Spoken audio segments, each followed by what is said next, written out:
I'm gonna tell you something I've never told anyone. 30 years ago, my friends and I spent the night at a cabin.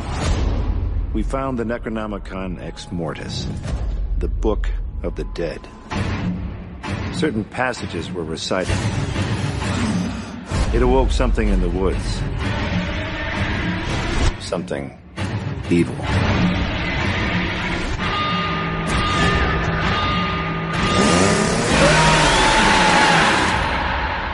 I was the only one to escape. But now, the evil has found me. Hello and welcome to the Ash vs. Evil Dead podcast. This is a podcast in which we cover the Ash vs. Evil Dead TV series, which has just wrapped up in its season final on the Starz Network. Of course, this series follows the mythology of the Evil Dead franchise that Sam Raimi, Bruce Campbell has long been involved in. I personally am very much enjoying this show, and there's one thing you need to know about this episode and the Ash vs. Evil Dead podcast in general, and that is that we give out spoilers, so don't be offended whenever you guys listen and we spoil stuff, and don't leave us hate mail like, you motherfuckers, why'd you spoil that? So yeah, introducing me, I'm JP, and joining me tonight is Kyle. What's up, buddy? What is up, JP? Rolling along to season 1, episode 8 on this episode, man. It's kind of crazy. We're on episode 8 already. Yeah, two more to go after this one, bud. Two more to go. So yeah, man, we're on season 1, episode 8. This episode's called Ashes to Ashes. It looks like it was directed by Tony Tilsey. Is that what his name is? That is what his name is. What has he done before? He has directed like a bunch of TV stuff. So going back, he made his debut in '95. He worked on a bunch of stuff that I never heard of, a bunch of stuff I never heard of, a bunch of stuff I never heard of. Still going up his IMDb, and still a bunch of stuff I've never heard of. Literally nothing so far I've heard of except for Ash vs. Evil Dead in 2015. And he actually directed one of the episodes of Wolf Creek, the TV miniseries that's coming out. Yeah, I was going to say, I also saw he's done several episodes of Farscape, which I used to watch. I used to be a really big sci-fi fan in middle and high school, and I used to watch Farscape, and he's done several episodes of... What do you mean by sci-fi fan? Like the sci-fi TV as network? No, not the TV network. Like sci-fi, like as in the genre, sci-fi. Oh, that's so lame. So I really was into like Stargate, Farscape, Star Trek. I like Stargate. Star Trek sucks. Stargate's awesome. Yeah, says somebody that's never watched Star Trek. That's usually how it goes. But yeah, he's done a lot of Farscape episodes. But yeah, Tony Tilsey, he's the director. This was written by, it looks like, a former writer. He's written some other episodes. Actually, he's directed some episodes. This was written by Michael J. Bassett, who actually directed the 2nd and 3rd episode of the series. So kind of going back, he's writing and directing, it looks like, I guess. Yeah, he's wrote the movie Death Watch, which was from 2002, which I recently picked up. I'm very curious on. It looks like a military horror movie, which I think is completely made, and he directed that film as well as Wilderness and Silent Hill Revelations 3D. I never actually saw Silent Hill Revelations. I saw the first Silent Hill movie, and I think there was a second one, I want to say. Maybe it was Revelations was the second one, but the first Silent Hill movie was actually pretty decent. I actually kind of like that. But that's interesting. Pretty cool. So Michael J. Bassett wrote this episode. Like I said, he directed the second episode, Bait, and the 3rd episode, Books from Beyond. And this episode actually aired on December 19th of 2015, so about 2.5 weeks ago from when we're recording this. So you want to get in some viewership? Yeah, so the viewership for this episode once again has broke the record, and it now is at 465,000, which means that it is the most viewed episode thus far, which is still just blowing my mind. But after seeing the episode, I definitely know why people were interested. Yeah, so we'll kind of go ahead and get into the episode, kind of just jump into this. like I said, this is episode 8 from the first season, Ashes to Ashes, which is kind of a play on. I think that the episode title is a play on the actual episode, some things that happen in the episode. So, definitely. So to start off, Ash, it's kind of a funny. I actually wrote this down. Ash starts heading back to the cabin. On his way back to the cabin, you see it's a really cool. I guess scenery. I mean, it's like a bunch of dead trees. There's a bunch of dead animals. Funny scene at the beginning of the episode is Ash picks up this bird, and he looks at it. He's like, "There's nothing survives around here." And the bird all of a sudden comes alive, and it like starts chirping. And then he just throws the bird at a tree, and the damn bird explodes. And like, it's hilarious. Just he's like, "Nothing survives around here," and the bird's actually still alive. And then he kills it. So kind of funny. And something I notated as well that happens at the beginning is he's walking up to the cabin, and this is the cabin from the first movie, by the way. He starts kind of hearing. It's not the actual cabin. It's not the actual cabin, but it's supposed to be the actual cabin. Like they're saying that he's going back to the cabin from the first movie, but it doesn't honestly look like it or anything. No, yeah, right. It looks like it totally. Well, it looks like it, but it doesn't look like. You could tell that. Like, I think when he was walking up to it, it was CGI. To be honest with you, did it not? I'm pretty sure that cabin, when he was walking up to it, like the first initial shot of it was CGI. I'm pretty positive. I mean, maybe like the background and stuff. I'm not sure. Who knows? But one of the things that happened when he first walks up that I notated is he starts hearing voices from the first movie. He starts hearing like his girlfriend and like some of the other people that were at the cabin with the first movie, and the same rocker from the first movie that was kind of rocking back and forth in the first movie, hitting the side of the cabin when they first walked up. It was doing the same thing, and when he looked over at it, it stopped. Yeah. Just like definite callback to the original films. Loved it right away. I gotta say, like, as soon as I seen the cabin, I was so excited. And honestly, dude, I had no like expectation for that to happen in the series. Obviously, a few episodes ago it was hinted at, which I expected it to happen then. But before I started watching this show, I never even considered that they would go back to the cabin. But it makes perfect sense to go back to the cabin. That's like a great idea. I was super happy that they did that, and the way that it played out, through the whole episode, I loved. But right away, the rocker hitting the I don't know why rocker is a stupid word. I don't know why you called it that. It's like a swing. I guess it's the swing. The swing chair was hitting against it was rocking against the cabin, and I loved it. Yeah, and I loved like when he looked over at it, it just stopped, kind of like exactly the first movie. So it was really like a really awesome throwback. And just so everybody knows, like I probably out of all three of them, a lot of people like the second Evil Dead the most. I love the first Evil Dead. It just nostalgia for me seeing it as long ago as I did, seeing it as a kid. It just like always reminds me, like especially a lot of things in this series remind me. A lot of callbacks to this in this season in the series are to the first movie, so it's pretty neat to see. But yeah, so Ash is on the front porch at this point.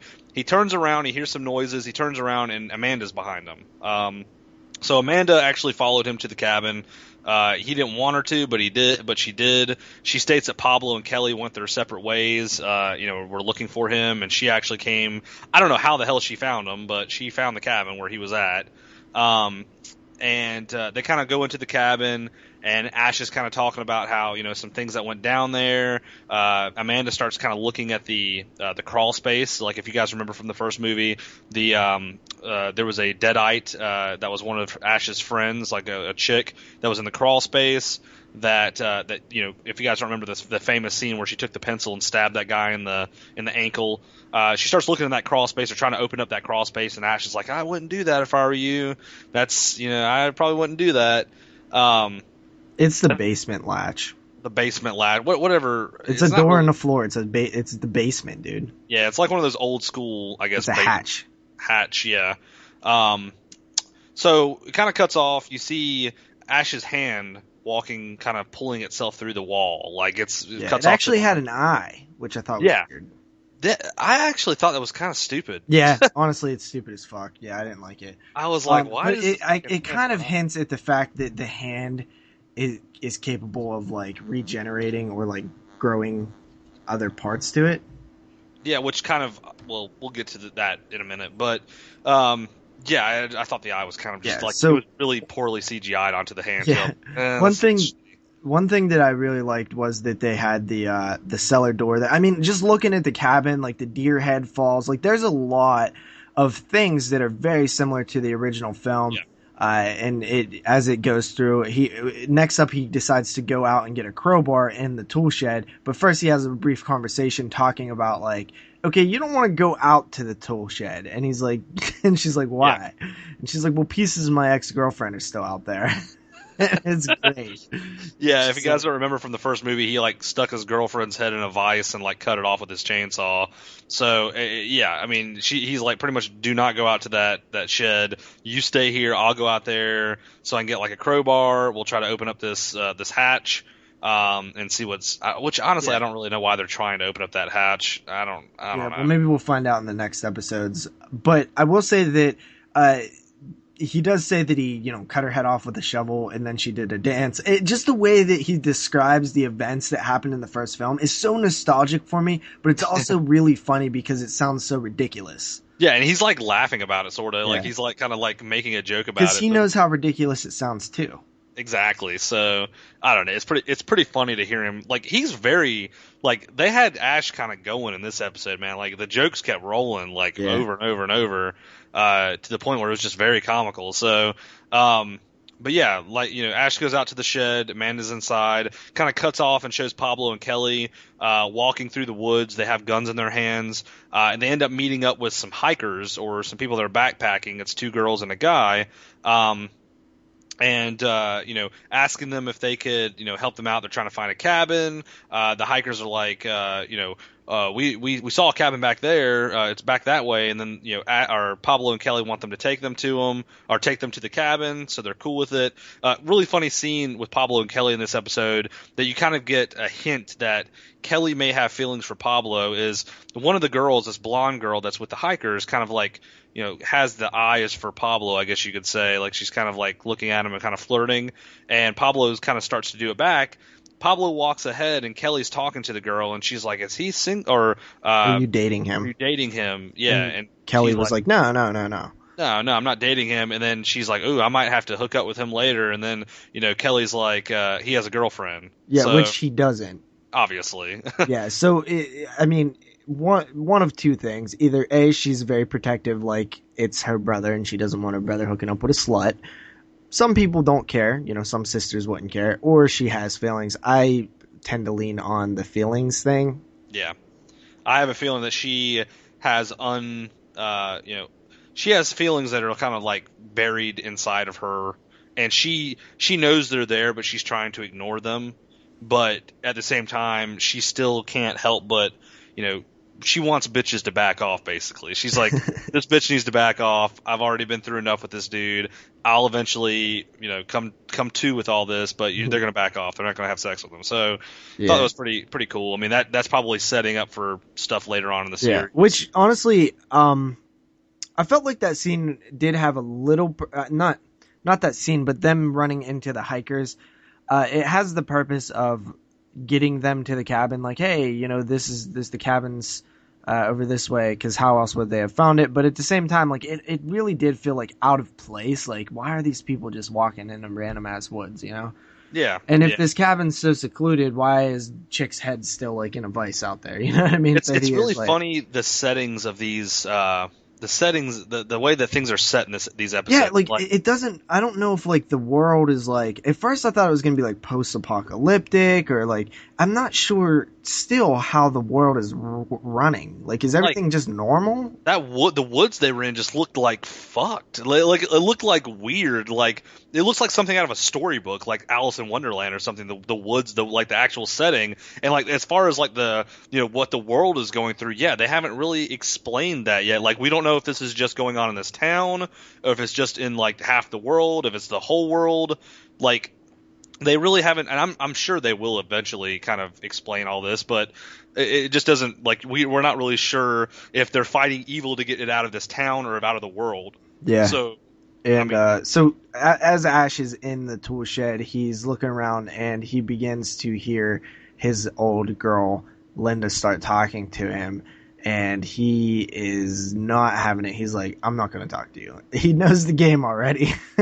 Yeah, so she's like trying to, I guess, get to him, or the evil is trying to get to him, and it shows her head in the vice grip, and she's kind of taunting him, and then all these like tools start kind of flying at Ash, and she locks the door and doesn't let him out. Yeah, which this tool shed. It's awesome because the first thing you see is a skull in the vice, and anybody who's seen the classic Evil Dead knows what happened there, and to just see like you can see the chainsaw mark and the skull, like it's cool, man. Yeah, it really is. It's very nostalgic, to see that kind of stuff. So we flash back to Amanda after this, where she is now with Ash, and basically Ash is like, "Listen, we should just split. There's no need for us to be here. I mean, I'm tired of dealing with this stuff." And Amanda's like, "No, we need to stay." And then they have like a little touching moment where they're kind of like flirty, and they do eventually kiss. Yeah. Yeah, this is kind of a funny scene. She's like looking at like notebooks from the about the Necronomicon in the room that she's in, and then Ash walks in, they kiss, and she notices that his hand is attached back to his arm, like surprisingly, but there's like maggots all over it. Yeah, it's disgusting. Freaking gross. Yeah, and then pretty much at this point you can tell that this Ash is not Ash. Yeah, the viewer can tell that it's obviously something else. And there's a line dropped where she's like, how do you have a hand? He's like, well, either I grew a hand or a hand grew me. Yeah, so you kind of get the hint that maybe this hand just grew. I don't know how, but the arm or the hand grew like another Ash, because we saw that eye in it earlier, and somehow it just grew an entire Ash somehow. So, so the bad we'll call him Bad Ash. He starts fighting. Dude, are you serious? What? Bad Ash? You're gonna tell me you passed Evil up Ash. on exactly. Evil Ash. Okay, my bad. We'll call him Evil Ash. Starts fighting Amanda. So. Pretty much the scene, in this scene, they're fighting back and forth. He's trying to choke Amanda out. She grabs what does she grab? She grabs something and bashes it over his head. Oh, okay, yeah. Then she grabs a hatchet.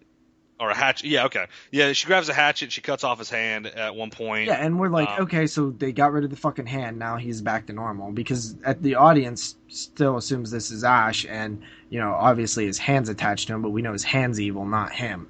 So she chops off the hand, and you're like, oh, all good. But no, not all good. No. He's still Evil Ash. He tricks her, and then he basically sticks the cleaver to her freaking neck. And I was like, wait, this has to be like a dream or something. They're not going to kill her. Yeah. And then they. So, I one thing I got to say, Kyle, and like, I don't know how you feel about this, but I hated the way this scene played out. Hated it. Why did you hate it? One, she got a cleaver to the neck and chest area. That's enough. That's good enough to do her in. Okay, but then she falls on the antlers of the deer, and it bursts through her chest. Okay, I'm cool with that if that's like the final blow. But the fact that she's still alive for so long and she's still talking and stuff, to me, it's just ridiculous. It's ridiculous because she has nothing, like she's not evil or she's not possessed, so she's human, so she shouldn't be able to live that long. Well, take it like this. This is the way I'm taking this series, period, is that it's well over the top. Like, we saw Ruby in a couple episodes prior. I think that prior episode fall into some fire and disappear. Yeah, but we don't know that Ruby isn't part of, like, the Deadite world.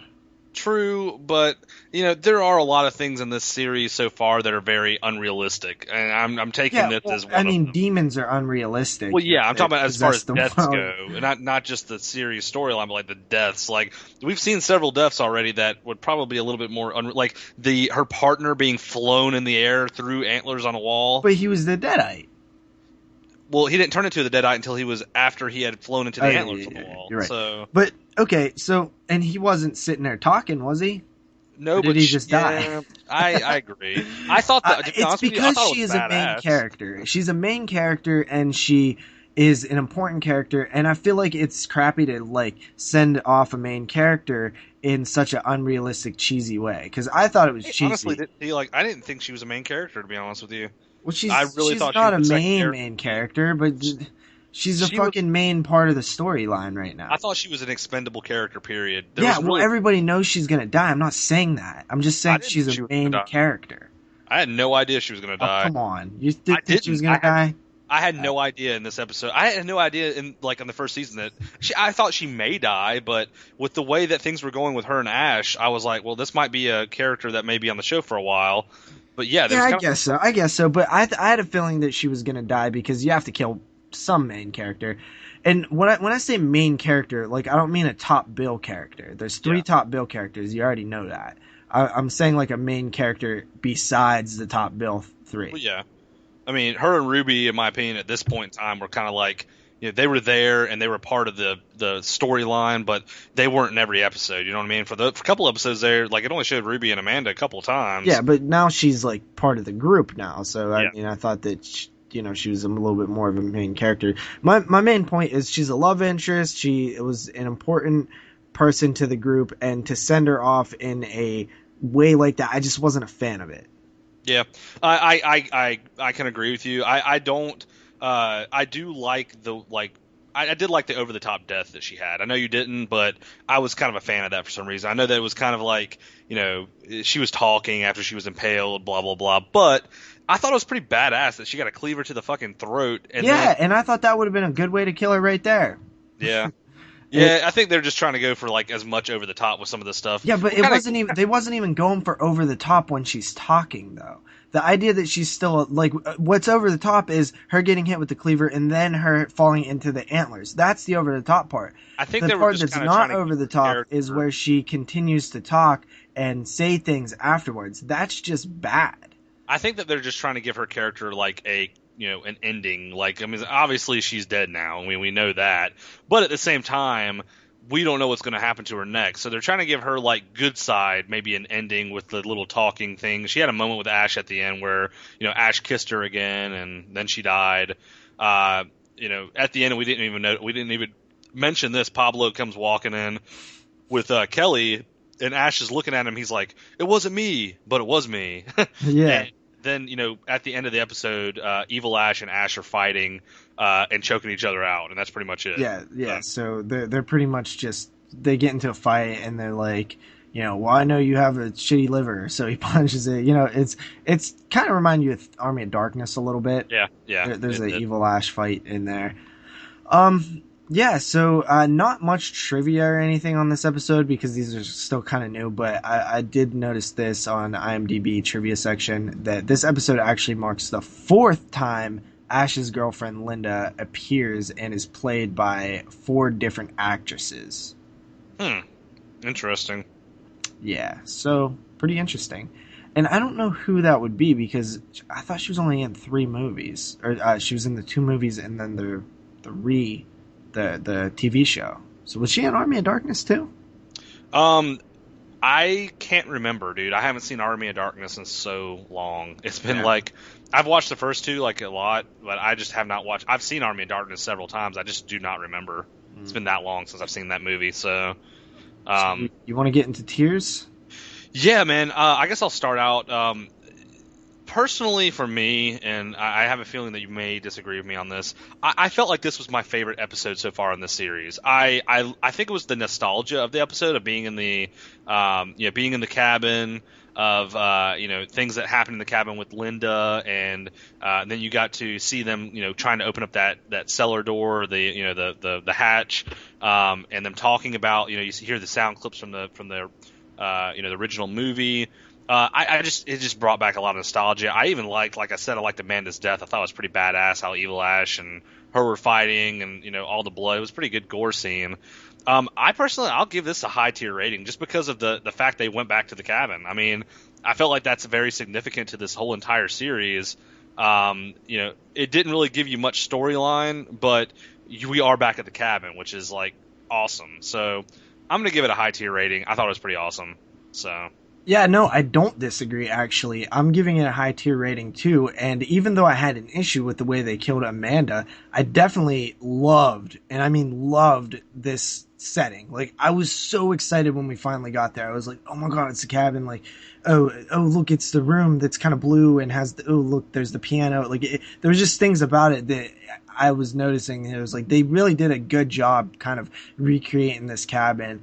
It was definitely acceptable. Definitely acceptable for, trying to recreate what that cabin looked and felt like, including the tool shed. There's actually, I believe, shots of, the chainsaw where it was outlined in chalk on the wall and stuff. I believe those are shots directly lifted from the original film. Yeah, I think Evil I Dead think 2, they I are think. too, from what I remember. Yeah, yeah. It was just like all around. They did a very good job. I feel like of incorporating things from the original, the original movies into this episode. Down to like like JP saying, the details of like that chalk outline of the chainsaw, and specific things that they put in this episode. Just very very detail oriented and just were very good. So yeah, I definitely agree. A high tier rating is definitely what this episode deserved. Yep, and that'll do it for this episode. We have 2 episodes left, and then we're done. We're done with the series until a year down the road. Usually Yep. that's what it is, right? A year usually. Yeah, it's usually like 6 months to a year or something in there. But yeah, the next episode we got coming next week is Bound in Flesh. Check that out. Check out the podcast on Double Shot J is JP's YouTube channel. Mine is the Horror File. It's also on iTunes. Let us know what you guys think. Let us know if you guys enjoy listening to these commentaries. But yeah, that's pretty much it.